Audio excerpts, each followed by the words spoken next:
Okay, folks, here we are, another episode of Scale to Freedom, a place where you come to actually learn tips, tricks, and strategies around building a business that will give you freedom, whatever freedom means to you. And today, we've got an absolute legend. He's built a SaaS company, which is unbelievable. Gary, welcome to the show, man. Mate, thanks, Kel. Good to see you, mate. Good to see you. You've been traveling all over the countryside, off to South America, and then you've been into Vegas. Mate, tell us just a little bit about what does freedom mean to you? Not having a boss to tell me when I can take lunch. That's a big part of it. It's like, I think I was a really good employee, but a really bad employee, as in like I feel like I need to run my own race. Yeah. So being in control of your own destiny and stuff like that. Yeah, absolutely. Like I think, in an employee role, there's a lot of limitations around what you can do and what you can't do. And there's a whole thing around scale to freedom. What is freedom, right? Because there's a different level of freedom when you're running your own business, especially something you're growing and scaling, right? If you're an employee, you're stuck working nine to whatever those hours might be. You're stuck with your employer's whim of what they want you to do and when they want you to do it, which in some ways is good because you have designated working hours. But when you're building something yourself, you're probably working more hours to start than a 9 to 5 job. But it is by your own choice. And then you have your own choice of when you're going to work and when you're not going to work. And it is up to you at the end of the day. If you want to sit there working late at night, you can always walk away. But I think most of us do that because we have a drive to do something or build something or achieve something a little bit more than what you can get out of a 9 to 5 job. Absolutely. And what I love, and I see this about across social all the time, mate, one of your drivers is your boy. All right. Yeah. And family. And so I know that even you've taken your son and your wife and all that type of stuff on the trips with you. How important it is. Yeah, you just said very clearly that freedom is about doing things on your terms. So, what are the things that you place your importance on in life? It is my family and especially around my son, like specifically. So my non-negotiables are like picking him up from school every day. He finishes at school at 3 o'clock. So that means I have to finish around about 2:30 or so by the time I get down to his school and take a snack for him and stuff like that. So that's a very short window of work in the day. By the time he's gone to school, and some days I'll drop him off and pick him up. Me and my wife share them a little bit, but some days I'll drop him off and pick him up. So that means my working day or hours can be from like 9 till 2:30 that I get to work in. So it is a non-negotiable for me though that I won't work when he's finished school until he goes to bed. And that means that I might go back to work after he's gone to bed. I don't do that so much anymore. I used to. There was a period of time when we were starting and growing where I felt like I had to. I guess looking back, it's like, no, you didn't have to do it, but to get ahead, to build things, to get momentum, you have to put in some extra work. I don't know anyone who hasn't put in extra work to get there, but that's by my choice and by my design. But it allows me to spend that 3 o'clock till 7 o'clock window with my son, which is all the time when he's finished school. And that to me is just really important. So, such an important part. You got to know what your why is. So, what's the why? Why do you do these things? And your son and your family is a big part of it. But you just alluded to it's about this choice. So, you've built this amazing business, and it's a SaaS platform. For those people who don't know, Gary, myCRMsim is an alternative to Twilios and stuff like that. Works extremely well within GoHighLevel environment and a lot of other. I know you've got some other stuff going, but you just said there that by choice and as a founder of a SaaS company, there are pressures put on you, whether it be internal pressures or some other pressures. So, do you want to just tell us? Because a lot of people are out there going, "Hey, I'm going to build a SaaS company so I can be free." But is that really the truth? No, what's the definition of freedom? I think some people just have this idea of freedom in their mind of freedom means sitting on the beach with my feet up, drinking margaritas while the cash rolls in, right? That's some people's definition of freedom or what they imagine that they may be aiming for or want. I don't want that anyway. I can't imagine anything more boring than that, than just sitting on the beach all day, every day. I'd just go out of my mind, right? And I think most people that are building something that really have an ambition for freedom have got a drive to actually do stuff anyway. They want to be free to make their own choices, their own decisions, and build the things or do the things that they want to do.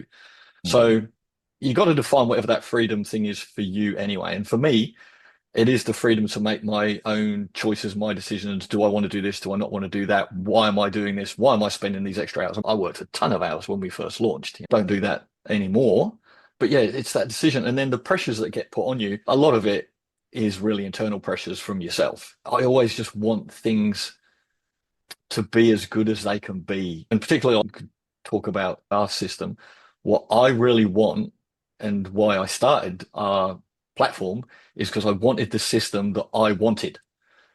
So I was just trying to build the thing that I wanted, and I know that other people wanted it. And I'm like, how do I make sure that I build it as easy and as well and give the best service that I possibly can and provide the value to those people that are paying us money, right? Because I really appreciate people paying us money. And that's another pressure because people are giving you money. I feel the pressure of that. So they're not giving me money for nothing. Got to deliver a service and be good at it and make sure that it works really well and offer good customer support. So yeah, there's just all these pressures all the time, but I think you just have to have a few reasons around why you're doing it. For me, being able to run my own race is my sort of main driver, really. I wanted to really do something there, and then that allows me to have the time freedom to pick when I want to spend that time with my family, basically, and take that time around them. Yeah. On a peel back the onion, all right. You said when you first started, you're putting in a bucket load of hours. Hmm. Hours were intense. And I seen it. I seen you answering messages left, right, center, all over different platforms. What was it that if you had your time over again, all right, and this is where we know what we're doing, we know what we want to do.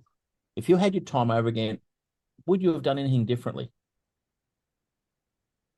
I think it depends on where you're at with the business, and I think a lot of it depends on sort of financial constraints around the business, right? Because if you know what you're doing and you're starting again and you've got good financial resources behind you, you can hire people immediately into positions. You can get everything set up. You've got a runway of cash, right?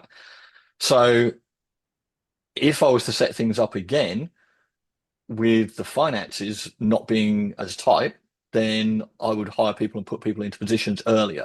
Worried about having a full-time customer support person that when you begin might only be working a couple of hours a day because you don't really have that much support to do.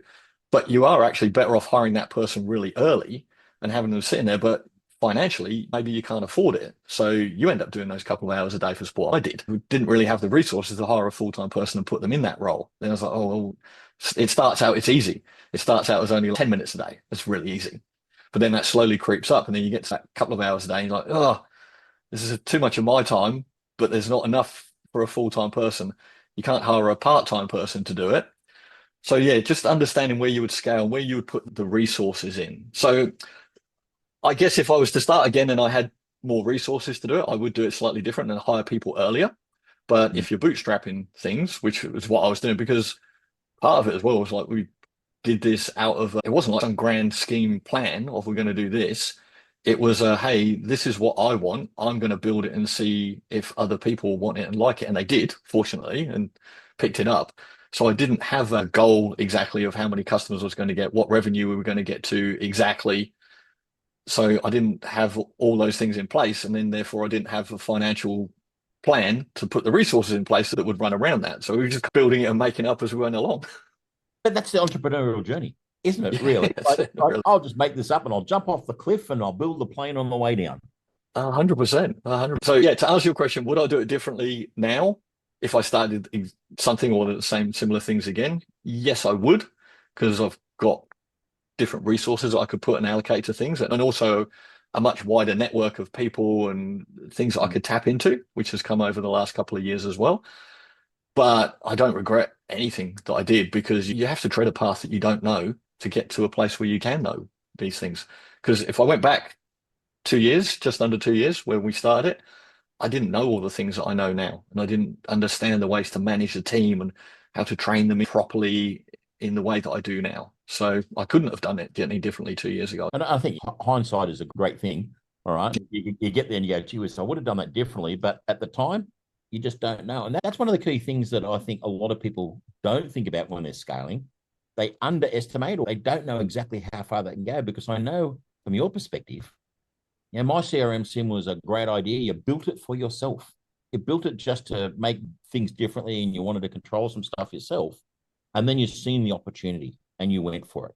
it's quite a phenomenal story. And I'm looking forward to these next couple of years of seeing exactly where that unfolds, what that means to you. But it's the goal. What's the goal for Gary? And what's the goal for myCRMsim longer term now? So longer term, where I'm building at the moment is to build me out of the business in many ways. So I do want to build myself out of the business because you've got to build something. If you want to build it to scale and to sell, you need to be able to be removed from the business. So that's a big part of what I'm focused on at the moment as well, and putting other key people in place that can manage all these things. I've removed myself from so many areas now, which is really important. But also, I haven't finished the journey. Like I was trying to build something that was the best that I could make it or the best thing that we could do. I still know there's so many things that we can do. So I can't stop yet. We've just built a new feature, which I was literally just testing before I got on this call. And I've just put a little post out in our community going, hey, look what's going to be dropping this week. And I'm excited. I'm so excited to be building these new features. I love that. So the journey's not over yet and I don't actually know where that'll be. I actually don't know because until I feel like we've rounded and polished off the baby sort of thing, there's nowhere that I could hand this over to anyone at the moment. Like it's too interesting in that regard to keep seeing all the things you can do. We've got a backlog of ideas and stuff that we can do and build and expand. And I just want to see it get to its full potential. Mate, your face lit up when you said that. You need to go back and actually watch your own recording here because your passion, all right? You started off and yeah, it was hard, but you've got this dream. A lot of people say scale to sell. I was talking to Stevie Tan just the other day, and he was saying a lot of people scale for the idea of selling, but you just come alive when you said, I want to scale and see where this thing can go.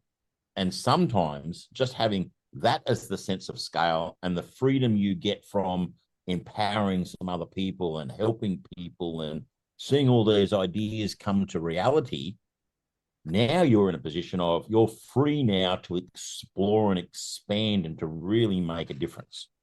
Before, when you started, you're in the trenches. That's the life of a SaaS founder. You're in the trenches, you're getting it done, but now you've pulled yourself out, you've built. It's been a journey that I've watched and I've seen your character come out. You just love everybody, you service everybody. It's been a real privilege to watch. Thank you, mate. I appreciate that. But like I know the people that we serve, and I've sat in their shoes as an agency owner. I still am an agency owner. We still have clients. We still use the system ourselves. And just knowing how hard people can find things, it's like, okay, look, I know this stuff now. I can help you. There's new features and new snapshots and new benefits and new ways to do things. And like we train people all the time. So we get so much feedback now because like we send out millions of messages every month. So we know what works. We know how to do it. We know how to get replies, get responses, make revenue from text messaging. We just want to share that with people now. Go, hey, look, if you do this and follow these steps, this will work. And you can do that with your clients and then you can make money. That would be awesome, right? And it's not an expensive service. Anyone can afford to get started with that and start doing some text messaging, begin a good conversation with their client, and it can make such a difference to people. And I've seen that time and time again. And like I say, the start of it was just like, hey, this is what I want. And then we start to add more features and more things, and then we get feedback and we go, oh, if we could do this. And now there's all these AI things that we could do as well. So we've got to build more AI in. We've rebuilt our entire platform from scratch after a year because we didn't anticipate the scale that we were going to get and some of the problems and challenges that we ran into. So everything got rebuilt from scratch. And now we can just see so much opportunity in so many areas that we can go to. I guess that's the freedom, is just having that bit of fun with it now, right? It's cool. So scale to freedom or scale to fun, whatever you want to call it. Just before we actually started recording today, you were talking about how with Carlos is one of your key team members. Yep. And one of the things that I've seen in you and the way in which you've grown is that ability to help others to achieve their goals. And so I guess I just want to, what are some of the things that you have done with your team that you think has just made that difference to be able to build the team that you've got? Because it's a phenomenal team. Well, we have an awesome team. We're all remote. Our team and our setup is basically there's me, I'm the founder, I'm in Australia. We have customer support in India. We've got a social media manager in I think she's in Colombia at the moment, or Mexico. She goes between the two. Carlos in Costa Rica, who's been with me since before this journey began. He worked with me in our agency. He's been with me for nearly 3 years. And then we have a dev team. We've got about 16 people. They all actually work together in an office in Pakistan. So I have an amazing CTO in Pakistan who looks after all them, and we do keep them together because then they can work well in huddles and they can all communicate really well. I think the difference has been is just trying to make sure these people understand that they're part of the team and something that we're building, and appreciating them for what they do, right? They're not just here to do tasks for me, right? I want them to think about what they're doing. How can we make things better? And how do I empower them to give them skills to make things better? And a lot of it's leading by example. So there was something I was trying to get the team to do just a little while ago. Is like trying to get them to go AI first. It's like, okay, you've got a task to do. I want you to go and research this thing or build this or whatever it might be. Just think about how you can use AI first to make that quicker. To be honest, the team were slow in picking that up because I just kept saying to them, look, if you could do that. And then I started to show them and started to lead from the front and say, hey, look, and in our daily huddles, our daily stand-ups, I was like, this is what I had to do yesterday, and this is how I used AI to achieve it. Look how I built this PowerPoint presentation. Look how I researched this. Look how I built a little MVP. And I started to show them the ways I could do it and then actually talk to them more practically and say, hey, look, this is the thing I want you to do at the moment. If you use these tools to do that, then it will be quicker. And I think people were a bit of concerned maybe that if they're going to use AI, they're going to get put out of a job or not as useful or whatever. And like I just kept explaining to them and said, hey, look, this is how I'm using it. It's not putting me out of a job. It means I can do more and more efficiently. And it's not going to put you out of a job because I'm not going to sit here and do all these things anyway. I'm going to go to you and say, hey, can you go and research this and do this and build this for me? And I expect you to use AI. And maybe I could do, let's say, a day's work, a manual job for a day's work of doing something. Let's call it putting a presentation together. I could do that manually in a day, or I could use AI and get it done within an hour. I'm still not going to spend that hour doing it. I would rather say to you, look, can you go and do it? You spend an hour doing it because it's still taking an hour out of me. So just leading from the front, showing them that was really helpful. And then they really started to embrace it and pick AI up. And now we have that as part of our weekly conversation. So every Friday, everyone kind of shows, hey, this is what I did with AI this week. They're playing with it. They're having fun with it, which is cool. And then just appreciating the team, like my CTO, they're amazing, the whole team in Pakistan. We respect everybody's cultural holidays, as an example. So whenever it's a holiday in their respective country where they are, you get the day off. That's it. Whatever it is, you just get the day off because I know that their families are going to be off on those days and most of their friends are going to be off on those days. I don't expect them to be working. So we give them all their national holidays off. Just trying to do nice things for them, give them little bonuses here and there or whatever. Like our CTO, he's actually off this week because his brother's getting married. So we just sent him a gift for his brother's wedding because I met them all last year. I went over there and met their whole family and stayed with them in Pakistan and met the whole team, which was awesome. So, just say, yep, cool, it's your brother's wedding. Take the time off. I expect you to be with your family.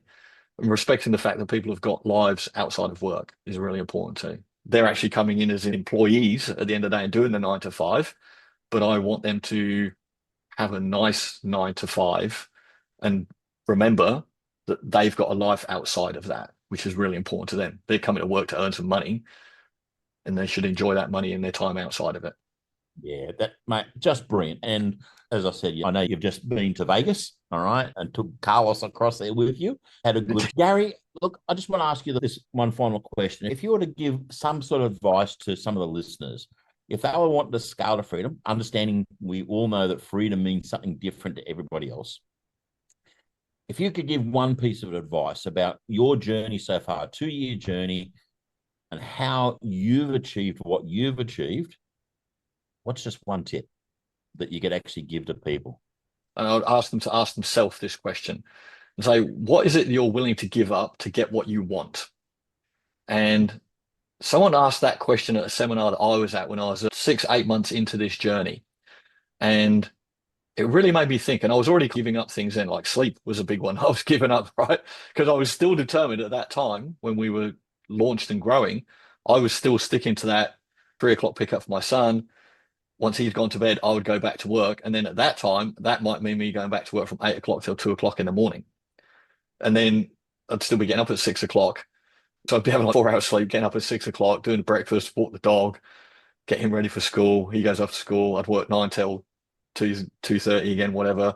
And that was my cycle for ages, like that split work. So I gave up a lot of sleep to get where I wanted to go. And I think something will have to give, right? If you're going to build something that's meaningful, you're going to have to give up something. It might be sleep. It might be the weekend golf with your buddies or whatever for a little while, because it's delayed gratification, really. You're going to have to put something aside to focus on what you want. And you really need to focus and make that your primary goal. I don't actually know what the end goal is right now for us. It's always changing, but it has to get to a point where I'm super happy and I can see that there might still be more things to be done, but it's got to get to a point where I'm happy and I feel like I've done enough, so to speak. Ask yourself the question, what are you willing to give up to get to where you want to go? And then try and make sure that you've got supportive people on your side, like your close people, primarily your spouse, your wife or husband, or wife, husband, girlfriend, boyfriend, whatever that might be. Because they need to understand that if you're busting your hump and you're maybe a little bit distracted or not available, or you're working some crazy hours, that you're not doing it to spite them, you're actually invested in the future. So you need support, and make sure those people understand what you're doing, because without support, that will make it very hard if your partners don't support you. Some gold nuggets there, folks, from a man who's been in the trenches, done all the work, and now he's getting into the fun stuff, enjoying his life. Gary, it's been a pleasure having you on the show, mate. Thanks, mate. Pleasure to be here. Been great. And folks, myCRMsim.com. Go there, have a look at it. Check out Gary. Get onto Facebook and check him out. He's an absolute legend of a man, and he's making a big difference. Also understand that myCRMsim is there about creating that SMS process. This is not a plug. This is not an advertisement for myCRMsim, other than to say the man behind it is where the real value is, and the team behind it as well. So folks, Scale to Freedom, a place where you come and you help to, and we help you to grow, to understand what freedom means for you. And as Gary has just said, what is those things that you want to let go of that will help you then get the freedom you want in the future? What are those things you want to sacrifice? That's the core message that I've heard all the way through this. And so it's been great. Folks, please make sure you like and share this with as many people as possible so that we can help as many people as possible. And that's all for Scale of Freedom. Bye for now.